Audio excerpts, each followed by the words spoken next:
حبايب قلبي، النهاردة هنعمل مع بعض مشروب سريع وبسيط في البيت.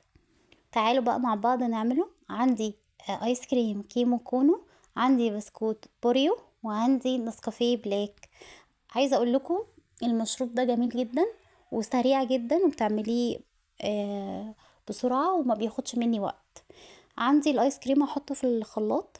انا طبعا هعمله كده معاكم كده ايه على السريع، مش هياخد مننا 5 دقايق.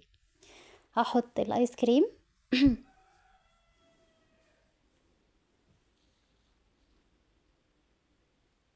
وهحط بسكوت البوريو،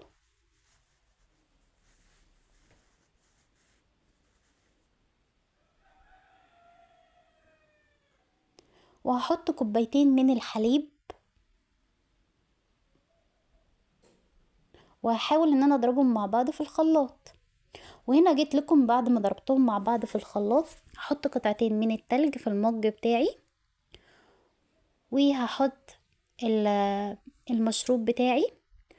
وهنا انا عملت في النسكافيه، حطيته في ازازة ورجيته كويس جدا مع نقطتين مية، وهيعمل معايا الفوم ده. وعايزة اقول لكم الطعم حكاية. شايفين؟